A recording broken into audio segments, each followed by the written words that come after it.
as mentioned before, yeah, I've been around in the ecosystem a while, and it's almost very sentimental to me to be here because this is going to be my 5th year as well, doing R-Drive and being an Arweave. And yeah, I just can't be more excited to talk to you guys about some of the new things that we're doing. I didn't want to just repeat what is RIO, what is R-Drive, anything like that. So we're going to talk about Wayfinder, and we've already heard a little bit about verification and things like that, and that's one of the goals of Wayfinder. So yeah, everyone knows who I am. Maybe to just cover really quick, so the RIO mainnet did launch, say 3 months ago, it was maybe 3.5 months ago. We got hundreds of active gateways. We're gonna do a little hand raising. Raise your hand if you're running a gateway. Okay, see a lot of gateway runners. Thousands of RNS names. Raise your hand if you have an RNS name. Even more hands. Okay. So if you have an RNS name, you're one of our protocol monthly active users, around 2,500 people, staking, delegating, managing their names. Last month, almost 60,000 unique uploaders. Who's uploaded data to Arweave in the last month? Okay. How many readers? How many people? This is a bit of an estimate here. This number is actually higher. How many people just accessed something on Arweave in the last month? Okay, I was kind of thinking more hands, but so clearly, the system is getting used. We started our grants program trying to get new builders to leverage our technology. Came out with what we call a cloud map, which is kind of our signal of direction going forward and where we want to grow. But with this current growth, we did notice a problem, right? Most apps are just hard coding the gateway URL. Most users going to a single gateway, a single point of access. So that's a problem, right? That's what I'm calling gateway centralization in disguise. So if this one gateway is slow or it's down or it's serving the wrong data or just not working, right? There's no fallback. There's no verification. There's no idea whether if the data was tampered with. I know Arweave stores things in an immutable, tamper-proof, time-stamped way, but how does the user know that, right? And that's where the RIO network and Wayfinder try to come in, right? And we've worked really hard to build this permanent web, right? Where again, the data doesn't disappear. But without this universal accessibility, without this verifiability, it's kind of just storage that you're kind of swapping out one centralized provider for another. If you have to really trust the node is serving you the right data, then we're just in call it a bunch of things, the tempo web, the traditional internet, not the perma web. So today maybe show you a little bit about what Wayfinder tries to do, right? Wayfinder, it's not a gateway. It's not a DApp. Although we have a little extension, that little Chrome extension where you can play with it. But Wayfinder is really a protocol, right? For trustless access. Lets clients verify, route, discover Arweave data through this kind of decentralized network of RIO gateways, right? And it's pretty simple. Wayfinder will pull the list of the gateways, right, from AO, right? Because RIO network, all of our smart contracts are AO processes. It'll route requests to the different gateways. It'll apply a set of verification rules over it and return the data that is proven to be correct. And you figure the app then can decide, okay, don't show it or show it, depending on those kinds of verification rules. So it's kind of like DNS meets a load balancer, meets like a hash checker, all wrapped into one. And it does start with a hash, right? Arweave doesn't use hashes for data verification, it uses signatures, right? But signature verification requires all of the metadata, and gateways don't always have that. Like if they're just serving raw data. So what RIO gateways do is they will hash, do a SHA-256 hash on anything that they're serving, right? It's lightweight. It's also used for indexing because gateways are indexing all the data. And it can be used as proof that they serve the right data, even though they don't have the full context of, and not to get too technical, a lot of things on Arweave are data items. They're in a really big bundle. If you want to get one thing, downloading a giant bundle, not effective. So, things in the future, I know AO is bringing HTTP message signatures that can definitely improve this as well. But hashing still remains like a nice lightweight layer of attestation. So we got hashes. Not necessarily going to go through this in great detail, but essentially the client fetches the list. They select the gateway to be used based on a routing strategy, and there's a few different ones there. They'll send those HTTP requests to the target gateway, start pulling the data. While they're doing that, it's hashing it. Once they have that hash, basically they're just going to check other gateways. Do you have the same hash as me? And again, the client can determine what that verification strategy is. If the hashes match, you're good. If not, you can flag it to the user, you can go to a different gateway, you can respond accordingly. This is even more of a complex flow, right? Because the gateways are also doing their own heavier data verification process. It's running in the background of gateways, and its primary purpose is to really ensure that integrity and the consistency of the data, and that it's actually stored on Arweave. So it's going to cryptographically check each transaction and bundle against the Merkle root. It'll ensure that the chunks are all correctly reconstructed to form that complete bundle or data payload, and then it verifies it. It validates it and ensures everything is in the right structure. And this proactive verification really helps the gateway then decide, okay, I want to keep getting data from this other gateway, or maybe I want to flag this data as corrupt, and it can do various things around that.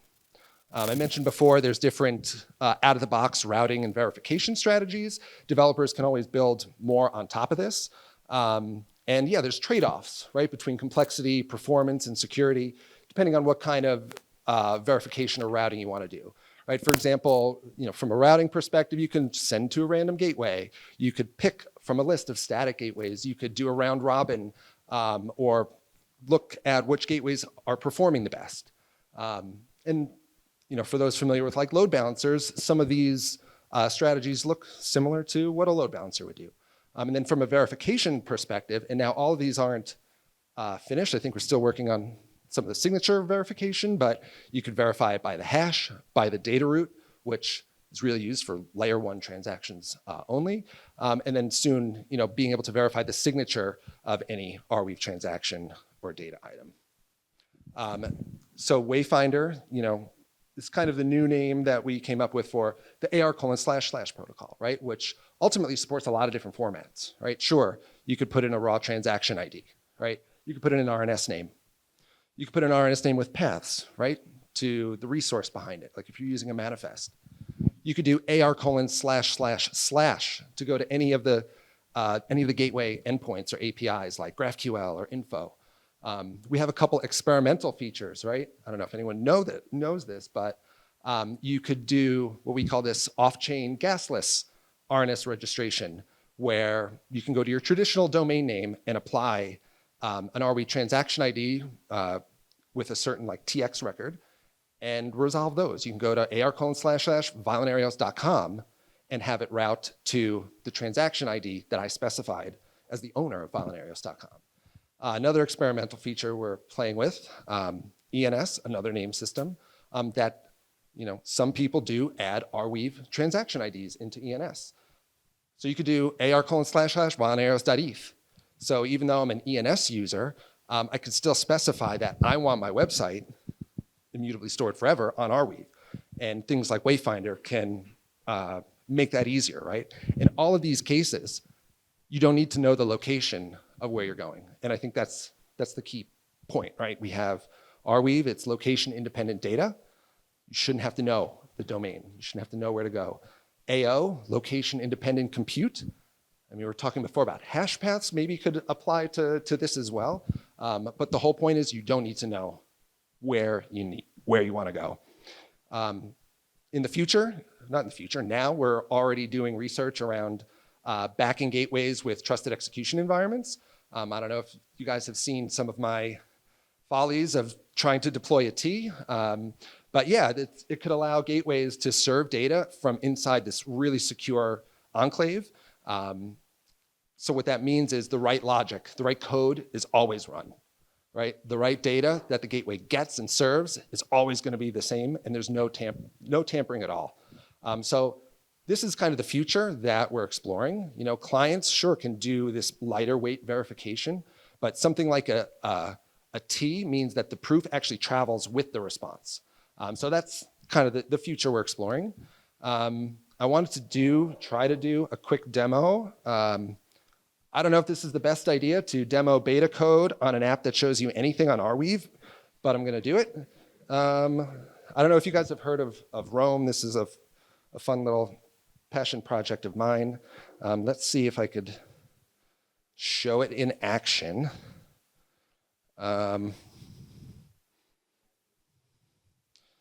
Okay, so by default, oh, my bad. All right, let's see if I can do this. Okay, so by default, it's not turned on. So I'm going to enable it real quick. So I'm going to enable Wayfinder just to really show you, right? This is just for testing. I think one of the things we need to do, and as well as would love to get feedback from you all once you start implementing this, but how are these kinds of things explained to a user? Most people don't care about any of this, right? These are really advanced kinds of settings. But how do you explain the value of these? So what I'm going to do, maybe just for fun, I'm going to change it from strategy type for routing random to fastest ping. We're going to do the hash-based verification strategy. Let's close this. I'm not going to hit the I because I'm really, let's just hit next. So this is the, am I connected? Let's actually do this so we can maybe look at what's going on under the hood.